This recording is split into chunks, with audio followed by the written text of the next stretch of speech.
What's going on, everybody? You're listening to the Tough Mulligans podcast. My name is Nill. And I'm Greenie. And today we're going to be talking about piloting under pressure, or tourney prep. So the first thing I kind of want to ask you, Nill, Mr. Great influencer of all things tournaments, as somebody who's run a tournament, where are the two places that you can compete primarily? In this format, you can either play over webcam or you can play in-person events. In-person events are actually picking up quite a lot.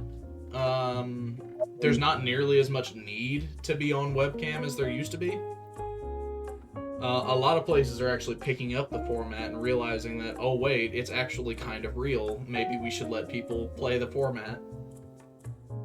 And honestly, in-person should always be preferable to webcam events. That's just kind of how it is. There's nothing quite like sitting in front of another player and playing some cEDH, you know?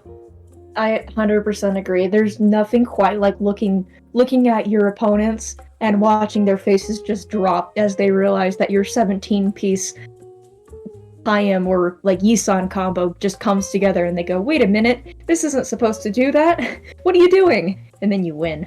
Yeah. Playing over webcam is mostly Discord based, let's be honest. And it's not necessarily a bad place to play. You play it over Spell Table. There are some big events with some big prizes. You can play over Cockatrice too. I think there's events that run by that. Yeah, absolutely. I know that, not really a plug, but just kind of a mention, I know that the r/cEDH Discord server is actually having a really big, like a 2K, 5K, something like that, Cockatrice event in, if not a couple days, couple weeks. Yeah, that's run by Mercs. He's a great guy. We love Mercs. Yeah, Mercs is awesome, dude. And his events are great too. They run very smoothly and they're very, very fun. Very fun. Shout out to Mercs. Yeah. So when it comes to tournaments, whether they're online or whether they are in person, I think that the most important part of playing in a tournament actually comes before the tournament. It's going to be the prep. And you and I both prep in different ways. Do you want to talk a little bit more about how you personally prep for your tournaments? Oh, yeah. On top of prepping early, of course, and making sure that I prep well, I tend to make predictions based on what I expect to see and then tech towards that prediction. And not to toot my own, but I've gotten pretty good at teching towards uncertain metas. And I feel like that's a good place to be. You just gotta make sure that your predictions, if you're gonna do that, you root them in fact. Don't base it on vibes. I base a lot of things on vibes. You cannot base tourney prep on vibes, because if you do, the pieces that you bring will counter nothing. Absolutely. I'd say you could do a couple of things on vibes. I am notorious for, when it comes to tourney prep, so my casual Winota deck, my quote-unquote casual, my cEDH for funsies deck is a little bit different than my tournament deck. And the primary difference is that if I'm going into a meta that I don't know anything about, like when I did your webcam tournament, I played as fast as humanly possible, because there's no meta if I win turn 1. Exactly. I have to prep for a meta, but that's not a great way. You can't do that with every deck. It's not a fantastic way to build a deck. It's very fly by the seat of your pants. I don't personally recommend it. I do it because ultimately I'm really lazy. But yeah. in addition to, can I take a little bit of a side note here? Prepping for a tournament isn't just always prepping your deck. A lot of it is also physically prepping. I know a lot of people, Magic players, are notorious for not drinking enough water. You need to be drinking water before a tournament. You need to be well hydrated so your brain can run at full capacity. Because when you have a counterbalance on the stack and a power balance on the stack and like 17 things on the stack and you're in a stack war, you're gonna need someone to help you figure it out, and your brain is gonna be running at full capacity. You need to be hydrated. You need to be nourished. You need to have everything you need. So if you have medications, you need to pack extra. You want to have extra money in case you have an emergency like food. You want to pack snacks because things can get really expensive. I personally don't recommend energy drinks. I will sometimes drink about half a cup of coffee in the morning because a lot of the tournaments around me, I have to travel by train for an hour and a half, and that gets really tiring. But you need to be physically prepped as well. Don't do anything in an emotional state. So like if your girlfriend or boyfriend or partner or whatever just broke up with you, maybe don't go to a tournament because you're not going to be playing at your best, and that's going to be a waste of money for you. Tournament prep is just as much physical and mental as it is prepping your deck. 50% of piloting a deck is the pilot. Oh yeah, 100%. And you got to think, like, not every deck can just go in and with the entire plan of, okay, I'm going to win fast, and that's my entire plan. You know, not every deck pilots itself like Greenie's deck over here. Use you. So you just got to remember that, man, prep is half the battle. If you all else equal, if you are more prepared than every opponent in the place, you have a better chance than everyone else. Oh yeah. Not to mention, Magic is the gathering, as I love to say. And if somebody else is having a medical event, not necessarily like they're having a seizure, but like, hey, my head really hurts, and you have an extra tab of ibuprofen or Tylenol on you, give it to them. Yeah. Be kind. Be kind. And that will actually improve your stance in tournaments later on because people will see you as trustworthy. And then you can go behind their backs and stab them. Not that you should do that. Not that you should do that, but... But yeah, prepping for tournaments is very physical. Talk to your, you know your body best. Just make sure you're in peak condition. But getting back to actually prepping your deck, we were talking a little bit about deck tech and making sure your predictions are rooted kind of in fact, as opposed to just basing things off of vibes. Oh yeah, for sure. Like, you want to be looking at specifically if there are big tournaments in the same area that you're going to. Those are the tournaments that you want to be looking at because you'll be seeing a lot of the same players and a lot of the same decks. And a lot of the times you don't have to predict, to be fair. Like, you can always assume that there's going to be Blue Form, there's going to be Sisay, there's going to be Rogsai, there's going to be this, that, and the other. So if you tech around having those as your core, and then just have your flex slots answer what you expect to see, that's a really good way to go about it, in my opinion. Mm-hmm. Also, side note, make sure that your tech isn't too cope. Good lord, I have seen some cope tech in my day, and I actually fell victim to a tech cope a minute ago. I think we all have. Yeah, I was actually testing for this deck, in fact, and I was like, man, my deck really struggles against Bowmasters. Like, it can beat it, but it really struggles. I know, I'll put in Shaper Sanctuary so that I have the option to basically sack my board to draw as many cards as I have toughness into Bowmasters. And don't get me wrong, it worked once or twice, and it's still... I'm on the fence about it because it was surprisingly not bad, but it's cope of the highest order. Do not do that if you can help it. I remember couple months ago, I built a Pier and Toothy deck, and it was kind of like colloquially known as to my friends as my casual commanders or my Pier and Toothy Abyss deck. It was so bad, I manually drew my whole deck using Flicker Effects and Kitten. Right? It's a very standard Pier and Toothy deck, even though Pier and Toothy is a little bit more niche. But we were my friend and I, shout out to Fizzle, we were building it in a post-Bowmasters meta. And so we were losing our minds. Well, Pier is a 1/1. Toothy starts out as a 1/1. These things are going to die to Bowmasters instantly. And so we put every single piece of copy magic and every single, counter target creature spell that we could think of in this stupid Simic pile. The deck functionally does not work. I can draw my entire deck. I cannot win. I have not won a single game with that deck because there's so many copy effects and so many counter target creature effects. There's no win the game effects. So I'll just draw my whole deck and kill myself. I don't think I've ever won a game with that deck because I've over countered it. I've coped with my tech too much. Oh yeah, for sure. I've definitely been there before. There comes a point where you are innovating on a commander. You're the one who's innovating. If it's a commander that you know better than most other people, when you're innovating on it, you tend to test out the most oddball things, and sometimes they work. Sometimes they really don't. Me looking at the wall of the graveyard of Winota pieces that aren't Winota pieces that I have sitting on my desk. I can't even lie. Before the Sappy Discord got nuked by Fake Me, for those of you out of the loop on that, my Discord account got hacked a little while ago, and the guy that took my account deleted the Sappy Discord. That's horrible. Yeah, we're gonna have to get that started. Yeah, I might build another one at some point. Who knows? If enough people are interested. There was a project that we had going that we didn't get finished, but we almost got finished, where we went through every green, white, and colorless card in the history of Magic the Gathering and rated it 1 to 5 on how good it was in Sappy.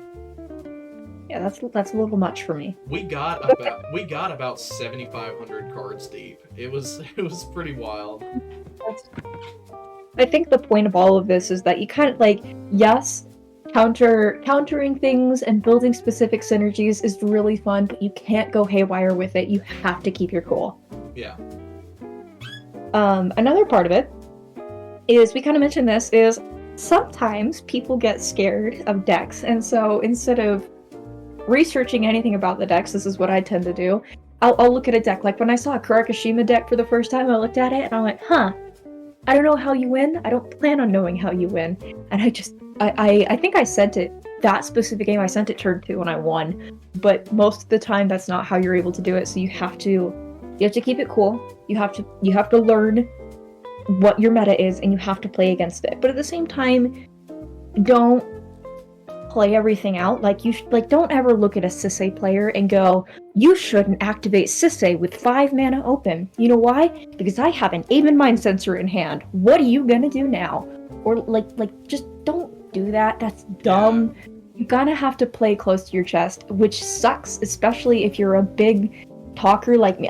Let's be honest, I've never seen the show. I've been compared to Yu-Gi-Oh! Characters so often, just because I will tell people exactly what I have in my hand because I'm so excited about it. It's my one big weakness as a player. Yeah, Yu-Gi-Oh! As a show, if you haven't seen it, is way over the top, way dramatic. It is 68% yap. I'm pretty sure if Yugi Moto said one more word that was yap, it would be a nice show. Okay, bud. It's wild. End of the day, you gotta realize that you cannot be hasty when you're actually in the game. You can't be. You gotta keep calm. You gotta, don't give in to yap. Don't show people extra cards in your hand to be nice unless you gain political advantage from it. Keep your mouth shut if your words are not important. Okay, side note really quick. There's a guy in the Utah cEDH scene, and he knows who he is. You know who you are. Everybody who's played with this guy knows who he is. I would consider him possibly one of the best players of all time. This guy's insane, but he has normalized the worst habit of Utah cEDH players, which is he'll say, I've got nothing in hand, and people will go, oh really? And he will throw his hand on the table. He won't show one player his hand, he'll put his entire hand on the table for everyone to see. And you can see he can have 4 lands and a swan song, and he'll somehow manage to draw the nuts. Every single time. It's insane. Best player in Magic, I swear. Yeah. But don't give people information. Yeah. Don't give people information. Unless you are, comedian level incredible, and even then, probably don't give people free information. Yeah. Ever. The information game is literally, and not even by exaggeration, the information game is literally half the battle. Now, I would say there is one exception to when you should show people cards in your hand. And that is if somebody, i.e. a Greenie, me, is going, wow, there's a loot at the table. I don't know how loot works. I'm scared. So I'm going to storm off turn 1, turn 2, and you go, okay, we need to stop this person now. And that point, it becomes the stress of a 1v3. Because typically it's a really bad idea to try and win unless you're a turbo deck. They try and win first, unless you're a turbo deck. But if somebody is turboing off, sometimes you do need to collaborate with other players. And I encourage new players to do this because so many Magic players forget that this is an option. Collaborate with the other players at your table to see if you can stop the win attempt. Because otherwise, you're all going to lose. Yeah. A chance for an opponent to win later is less dangerous than a guaranteed opponent winning now. Exactly. I have to beat that into new players sometimes, I swear. Fight for what is here in front of you, because that's what's going to kill you now. Worry about the future when you're in the future. That's just kind of how it is in cEDH. You can't, if you over prepare for the future, like you can make it, if you have like a billion cards in hand, you can sit there and you can make assumptions on, okay, I can beat this number of counter spells, this number of interaction spells, and I see the amount of mana that you have. There's no way that you can present that many. I'm going for it. You absolutely can do that, but that is not not every situation. And those are called windows, and maybe at some point in the future we'll talk about windows. But like, you need to identify windows, and you need to identify when a window is closed, so you don't smash into it like a stupid bird. Yeah. So the other thing I think we should really talk about is staying calm, because sometimes when you are presenting a win attempt, and all of a sudden 3 people are crowded around each other, comparing hands, talking, and they're not quite yapping, but they're definitely talking and they're discussing, and you know that they have the pieces to stop you if they just look at the right things. It can get really stressful. Yeah. So how do you stay calm in situations like that? You just gotta... The thing about it is, in the stress of the 1v3, like you said, staying calm is the most important thing. You gotta sit there and realize that if they're gonna be able to stop you, they're gonna be able to stop you. But that's not necessarily a bad thing, because with your one win attempt, you are ripping interaction from their hands for your second win attempt. Now there is some amount of risk inherent to that, because at that point you can just get got by the next player in turn rotation. But I have definitely seen it before where, and these are good players, they have let their win attempt go because they didn't think that they sandbagged their interaction and let their win attempt go because they didn't think that they had enough interaction to stop the opponent's interaction. So then it goes to the next few players, and they have the interaction to stop it, so that when they go for it in their turn again, they've got it. That's the kind of thing you need to think about. You have to remember to stay calm, don't panic. There will come a point where you are the arch enemy at the table if you're going for the win. This happens in every game of cEDH. Literally every game of cEDH. Yeah. Look, and like, I get it, okay? And this is something you have to learn with time. The guy I built the Toothy deck with, he used to be a competitive chess player. And he once told me, when he was teaching me how to play chess, that people who play chess in the very beginning do something very similar to beginning cEDH players. Which is, as soon as they are in a spot that's a little bit tougher, they start to panic. And not panic as in, oh crap, oh crap, oh crap, oh crap. They panic as in, well, I'm out of options, and I'm not entirely sure what to do. Dang, this sucks. And as soon as you are in a I can't mindset, it's really, really hard to win. Which is, side note, one of the reasons why Stacks is so good, because your opponents are constantly focused on what they can't do and not what they can do. Yeah. But definitely there's a mind game to it, and you have to, it's just something that comes with time. I hate saying it, you just have to practice with time doing it. Yeah. And tournaments are my least favorite place to practice it, so I like practicing outside. A great thing that you can do to prep for tourneys is to play the game outside of tourneys.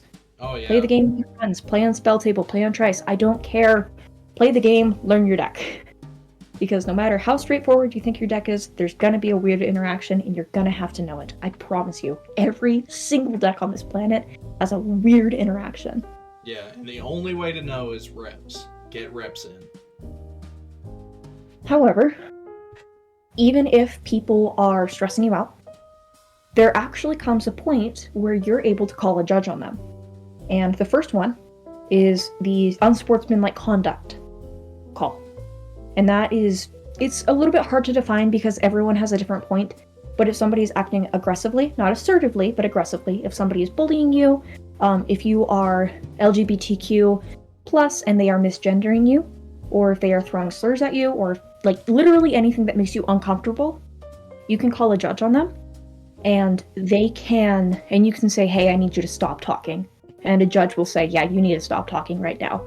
And that can lower your stress. Don't call something that didn't happen. Like if you have a bunch of respectful opponents, don't call and say, this person called me a bad person, they called me a meanie or a butthead. Like, don't do that. But if somebody is making you genuinely uncomfortable, 100% you can call a judge on it and can lower your stress significantly. That and is, yeah, that is an option that you have, 100%. Always call a judge. You want to talk about yappage? You want to talk about excessive yapping? Yeah, another thing about when you're in like the 1v3 situation is, man, I see it all the time. People get into that 1v3 situation and they just start yapping like nobody's business. Just know that when you are in the 1v3, you have a plan. You have a dedicated A and B, and you need to get from A to B. And what you need to do is stay focused on that goal. You need to stay focused on that goal. Don't let the target on your back shake you from that plan. And do not give in to yap, because you will give away so much interaction. You will give away so many interactions. You will give away so many I guess the term that I'm looking for is percentage points. You'll give away games by telling people more information than they need to know when you're panicking during the 1v3.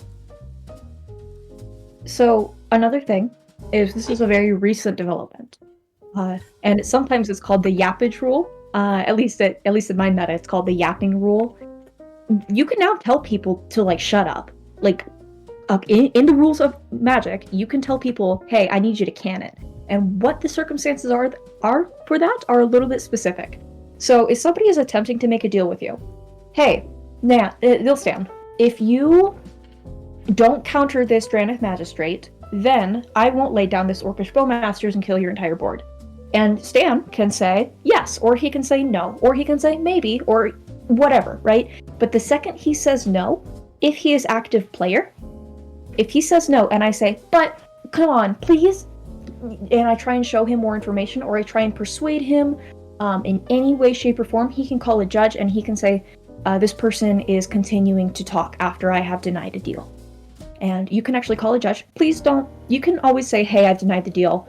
I'm not going forward with it first. But if you don't feel comfortable saying that, you can call a judge over and you can say, this person's yapping too much, or I already denied the deal and they're trying to convince me otherwise. It can be considered wasting time. It's considered a whole bunch of things, and they can actually get a minor game warning. That doesn't mean a whole lot, but like, yes, it is against the rules of Magic to try to beg, plead, and cry your way into a deal after an opponent, the active player, has already said no. Yeah. All that to roll around and just say that when you're in the 1v3, it is a stressful situation. You have options, and you have ways that you can throw it. You just need to understand that it is a information game first and foremost, and you should not give the three players more information than they need to answer you. Absolutely. Don't say, I hear this all the time. It's like somebody will interact with this, that, and the other. They'll interact with you in some way, and you'll say, well, if I just had one more mana, I could have stopped that. That's a go-ahead because you don't have interaction. Absolutely. Never give people... You can tell people after the game. Absolutely, you can tell people after the game. I wouldn't recommend it. But you can tell people after the game, but telling people in the game anything other than exactly what you're doing, or trying to persuade them for or against helping you or another player, I just don't recommend. I don't think it's smart. But we've talked a little bit about when you are the King Koopa and you are about to win. What happens when somebody else is about to win? You just need to you gotta realize that it's a multiplayer format in that case, and you're not gonna solve it by yourself. Be open with your words. Be honest about what you have. Don't say, "Okay, I have Mindbreak Trap, Swan Song, and Path to Exile in my hand." Say like, "I can interact with this if you guys are willing to assist me in interacting with this." Something like that. And showing cards to specific players is in fact legal. I think it's official under like RC law, RC rules, isn't it? I think so. To show one player a specific card. It is legal in, if I'm not mistaken, it's by like I think it's official Wizards rules that you're allowed to reveal information at your discretion. Yes, so you can show one player. Yes, you have Mindbreak Trap in hand, and hide that from the player who has 3 or more spells on the stack. Just like, So, I have MBT and I need you to turn it on. Yeah, or you don't have to say that, so the other player plays around it. You can just say, hey, I have this, help me out here. So that's absolutely something you can do. The other thing that you can do is you can apply pressure to the current player. So this is something that I used to do occasionally in tournaments before the yapping rule got put in place, where I'm pretty close with most of the players in Utah, right, where I'm located. So if somebody was playing through a really complicated combo, like Get Rog Monster, where it was like, okay, this is weird and I need to do this manually, I'd say, play it out. And then I'd turn to the other player and I'd just tell them about whatever makeup or crochet drama or whatever interest I have in the moment. I'd just yap to them about something completely unrelated to the game. Because this is an asshole thing to do. Don't do this unless you're being a prick. Because technically, I'm not talking about the game. They can't legally ask me to shut up. We do not condone yap here. But yeah, don't yap unless somebody else is trying to win, at which point, yap as much as you want, because sometimes it messes them up. And it's their fault for not being able to play their combo in their sleep. Play fewer colors. You're teaching these kids bad. You're teaching these kids bad. I don't care. cEDH is full of scumbags. Let me be one of them. No, you're teaching people bad things. You're teaching people bad things, Greenie. Okay. But through all of this, the most important part is you can't get a big head. And you can't diminish yourself either. I love telling people, because it's true, I lost about my first 100 games of Magic. Magic the Gathering, period. I lost my first 100 games. I'm now the top cEDH win autopilot on the planet. Like, just because I lost my first 100 games doesn't mean I'm a bad player. It meant I was playing poorly, but I'm not a bad player. And just because I'm top win autopilot doesn't mean that I'm the next comedian. Yeah. So like temper your expectations for yourself in both directions. For sure. Next thing I think we ought to talk about should be probably what it means to apply the right amount of pressure during your games. Mm-hmm. This is something I'm really bad at, so I'll let you take over this one. Yeah. Because there is, think of it like when you're in like a war game and there is this line that separates you from the enemy. You need to think about how hard you're pushing up to that line, and when pushing up to that line becomes too much, you know? Yeah. Because if you apply too much pressure, you become the king to topple. But if you apply too little, you're ineffective when the pivotal turn comes. Everyone loves a Magus of the Moon when it stops the Sans Red player. Everyone hates Magus of the Moon literally every other moment, and they will make it their mission to kill you once you stop the player who's Sans Red and popping off. Yeah. How many times have I been in that situation? Probably all of them, because you play a bad deck. Well,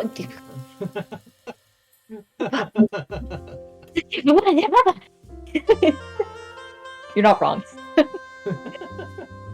But yeah, I mean, you gotta learn how to tightrope walk that line, toe that line, you know? Mm-hmm. Learn how to when you need to sandbag, because sandbagging is a tool that you can use at your disposal. Learn when to sandbag. Learn like when to apply pressure that you barely have. Like if somebody's sitting at 5 life and you have 2 power on board, and it would probably be beneficial for you to hold up a blocker, consider going in anyway. Consider it, at least.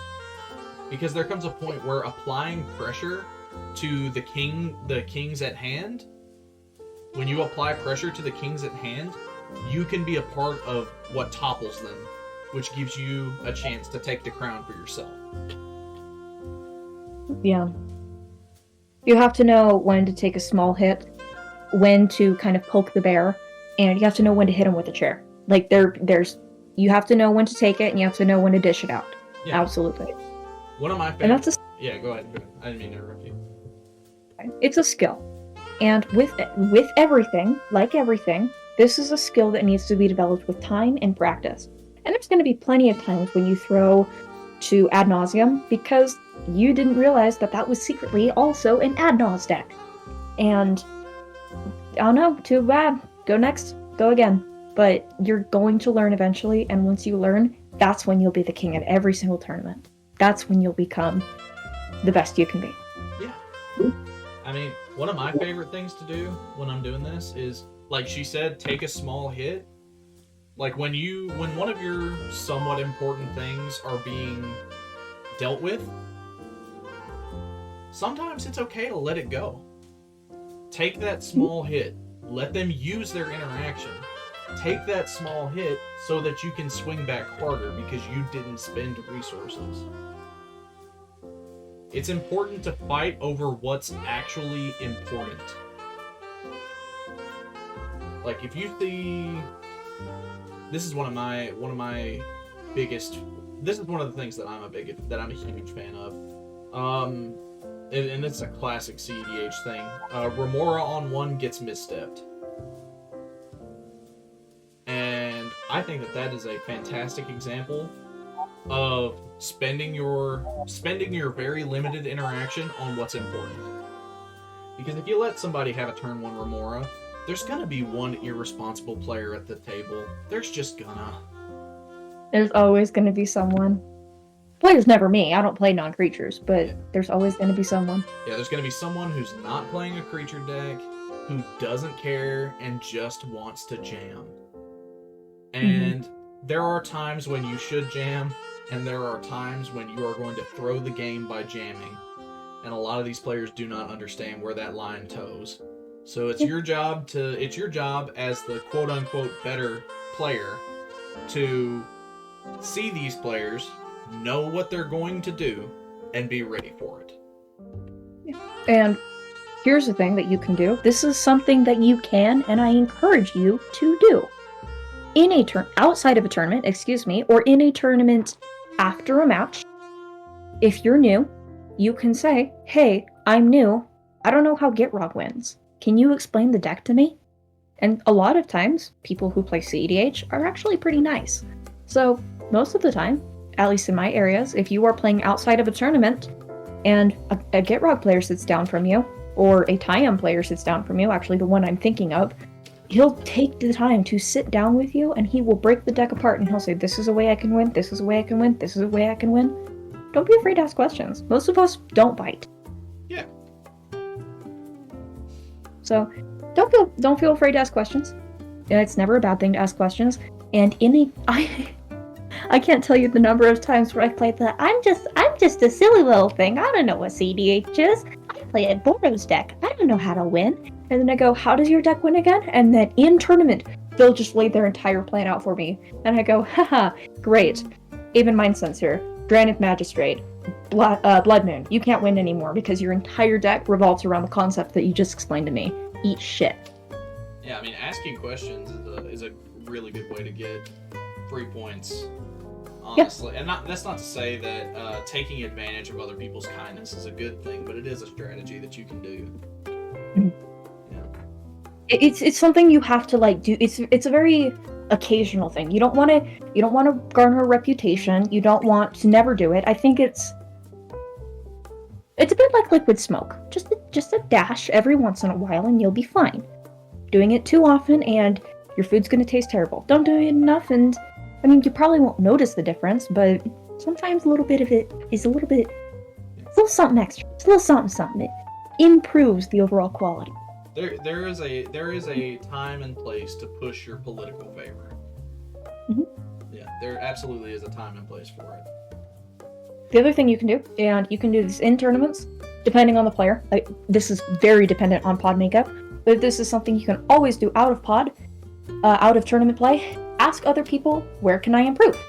What did I do wrong? When did I throw the game? Did you notice any misplays I made?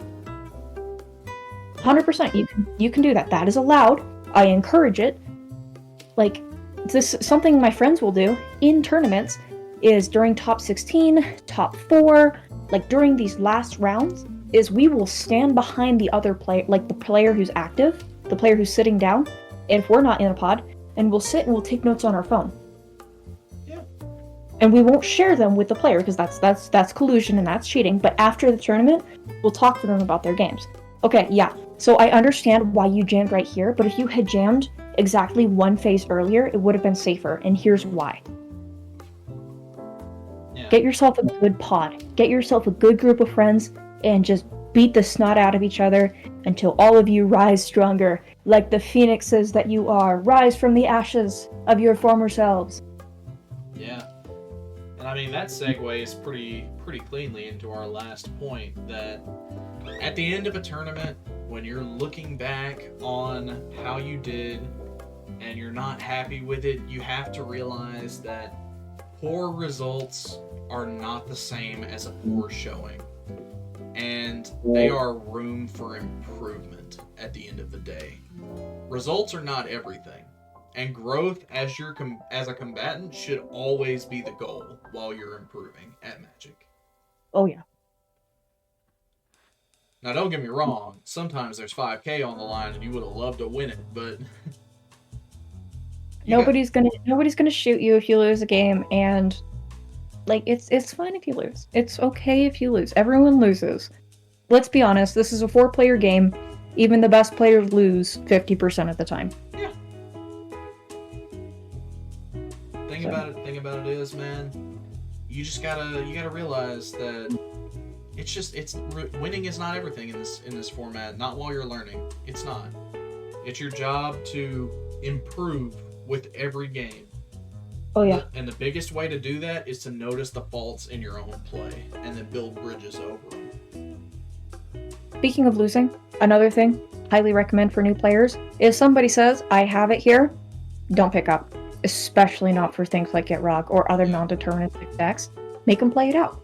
Not only is there a chance that they'll mess up their lines and you can continue to play, but also you get to learn how the deck works. You get to learn how the deck wins, and you get to learn how the deck plays. Yeah. Always force them to play it out if you can. There does come a point, I will say, there does come a point where with certain decks it is completely infeasible for them to win. Stuff like Krakashima is my go-to example for this, because at the point where they have 4 Krarks on the table, they're not whipping. They are not bricking with 4 Krarks on the table. It's not feasible for that to happen. At that point, you can kind of scoop to it, honestly, because there is a time where cutting your losses and letting the game end and taking that additional time to recuperate is not necessarily a bad thing. Absolutely. And that is something you need to balance for yourself. If it's your first time seeing a deck, or if you see something a little bit suspicious about a deck, make them play it out. If I had $1 for every time I had an Aura Touch Mage, which has to do combat damage with a Breath of Fury, and everyone had blockers, and I instinctively said, I win now, because most of the time when I have Aura Touch Mage, I win, and I just instinctively said, I win now, and all 3 of them scooped. I didn't win then. If any of you asked me to play it out, I'd be screwed. But, okay, now I officially win, because all of you just conceded. Yeah, just don't rush for the game to end. Yeah, if you see a definite ending, you can end the game. take a minute, grab your juice box, grab your fruit snacks, sit in a corner, call your mom, feel better. Like, you think I'm kidding, you think I'm making fun of you, I'm not. I do that literally every tournament. I have my little Capri Sun, I have my little fruit snacks or my little almonds or whatever. I call my mom and I tell her what I did, and she always goes, I don't understand what's going on, but I'm really proud of you for doing what you can. Yeah. Yeah. Just talk to somebody. That's another good thing. Talk to somebody. Talk to another competitor after your games. Talk to the TOs, talk to the judges, if there's sponsors, because sometimes there's like advertisers at tournaments. Talk to them, talk to your friends, talk to Discord, I don't care, talk to a wall, talk to the duck you found on the street. Talk to somebody, makes you feel better, and also, you can kind of explain your plays, and sometimes, kind of like rubber ducking in coding, you can figure out where you went wrong all on your own. Oh yeah, for sure. One of the things I like to do when I'm in large tournaments, and this is kind of a new development for me, is I have actually started to write down the key points that happen just about every turn, so that I can look back on that game and say, dang, if I had gone for it, or if I look back and say, if I had actually jammed here, I might have had it, and all that.